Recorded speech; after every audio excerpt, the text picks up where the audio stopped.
कि फिर इसका उपाय, तो कह रहा उपाय जी अब तुम तो कर नहीं सकते, क्योंकि अब लड़की पराई हो चुकी है।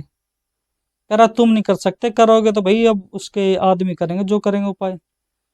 तो उन्होंने घर में आके बताया भी ऐसी ऐसी बात है, उनके अपने मतलब जीजा जी को बताया उन्होंने कि भी ऐसी ऐसी बात है। तो वो बोले ठीक है जी करते हैं, कुछ उपाय करते हैं। तो बोले कहाँ का, कह रहा कि ये गधेरे का था। तो मतलब कहते हैं ये सालों की बहुत पहले की बात है ये तो उस जगह पे कहते हैं कि दिन में भी आदमी जाता नहीं था। वहां नीचे नदी में। नीचे वो गधेरा सा छोटा ही था, गधेरा सा था, मतलब पानी बहते रहता, लेकिन वो इतना था कि मतलब उसको आप देखोगे ना तो लगे ये छोटा सा तो गधेरा है ये। लेकिन उसमें आप यकीन नहीं मानोगे कि उसमें पूरी की पूरी बिल्डिंग बह जाएगी आपकी।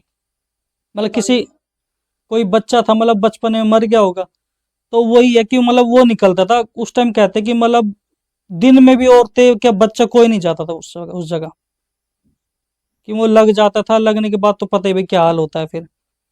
तो उसको वहीं लगा था, वो निकला था तो कह वहीं लगा था उस पे, और पूजने भी वहीं जाना था। तो भाई उनको बताया ऐसे ऐसे, तो फिर उन्हें पूछताछ करी, जगरी वगैरह को बुलाया उन्होंने। तो फिर जगरी जी बोले भाई ठीक है जी हम पूजेंगे, लेकिन पूछ तो मैं दूंगा, लेकिन जब उसने, जगरी ने भी सुना ना कि भाई उस जगह का है, तो थोड़ा वो भी, डर तो हो ही जाता है, तो वो भी थोड़ा घबरा गई। बोला कोई बात नहीं हो जाएगा। बात क्या थी, अब जिस जगह पे लोग दिन में जाने से डर रहे हैं, वो पूछना था रात को 12 बजे। तो फिर जो परिवार के थे उनके, तो वो तो बोले भाई मेरा लड़का, हम तो अपने लड़के को नहीं भेजेंगे। और तो जगरी जी बोले भाई मैं किसी को जबरदस्ती नहीं कर रहा हूँ। हाँ मुझे तुम्हारे साले ने बोला कि ऐसी ऐसी बात है, कर सकते हो, तो मैं राजी हो गया, मैं कर दूंगा।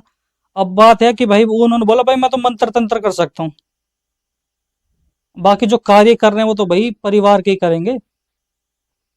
तो परिवार को ने सबने मना कर दिया, बोला कि नहीं, जो उसके माँ बाप थे उन्होंने बोला भाई हम तो अपने लड़के को नहीं भेजेंगे। पहले ऐसे ही होता था ना, देखो भाई लड़का बच्चे सबको प्यारे होते हैं माँ बाप को। तो बोले जब उस जगह दिन में लोग जाने से कतराते हैं, अरे मैं अपने लड़के को रात को अकेला कैसे भेज दूं वहां पे।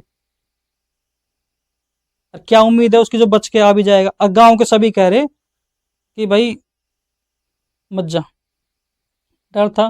और दूसरे कई भड़काने वाले भी होते हैं, छोड़ दे दूसरी कर ले, छोड़ दे दूसरी शादी कर ले। लेकिन उन्होंने बोला नहीं, मैं जाऊं, आप मैंने करना क्या होगा। तो जगदीश जी ने बोला ठीक है जी, करना क्या है, आपने उसी जगह जाना है, मंत्र तंत्र यहाँ करूंगा। तो उन्होंने पहले पूजा से पहले उन्होंने कोई मतलब टीका होता है राख वगैरह, तो टीका लिया उन्होंने और पूरे सब पे लगाया उन्होंने, जो फिर सब पे लगा दिया उन्होंने। फिर उन्होंने बोला कि ये कलश मैं तुम्हें दे रहा हूँ, आपने जाना है। तो पहले क्या होता था, रोड तो थी नहीं पहले, ऐसे ही मतलब जंगलों के रास्ते होते थे, तो नहर नहर के रास्ते। तो बोला कि आपने नहर नहर के रास्ते जाना है, ठीक है। और वहां से जंगल होते हुए आपने उस गदेरे में जाना है, जो मेन उसकी जड़ थी, से लगा था वो। यार आपने वहां से ये कलश में जल लेके आना है। तो उस समय तो वो भी बोला ठीक है जी ले आऊंगा मैं, हिम्मत कैसे भी। तो पर उसके बाद वो बोले कि मैं यहाँ मंत्र पढ़ूंगा, पूजा मैं यहाँ करता रहूंगा, तुम्हें जैसी भी चीज दिखेगी, कुछ भी चीज दिखे, कोई तुम्हें आवाज देगा, घबरा नहीं।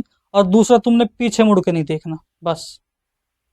अगर तुमने पीछे मुड़ के देख लिया तो तुम तो जाओगे ही जाओगे, यहाँ हम भी जाएंगे। अब हमने जब ये जोखिम उठाया है तो करेंगे, लेकिन अब सब तुम्हारे ऊपर है। तो भाई वो थोड़ा उस टाइम वो भी घबरा गए कि अब ऐसी बात हो रही है, तो बोले लेकिन फिर भी भाई उनका एक चाह थी कि भाई मुझे बस औलाद का सुख चाहिए। तो फिर उन्होंने बोला ठीक है जी, फिर उन्होंने टीका वगैरह लगाया और कलश दिया और वो चले गए अकेले। चलते गए, इधर मंत्र चले जा रहे हैं, पढ़े जा रहे हैं, वो चल रहे हैं, और कहते नहर नहर गए थे वो। अब जैसे ही वो घर से बाहर निकले ना, तो गांव की एक सीमा होती है, हाँ। पहले होती थी अभी भी होती हैं, लेकिन पहले इन पे बहुत ध्यान दिया जाता, आजकल नहीं होता। तो कहते कि जैसे वो उन्होंने सीमा पार करी ना, तो उनके साथ अजीब अजीब घटना होने लग गई।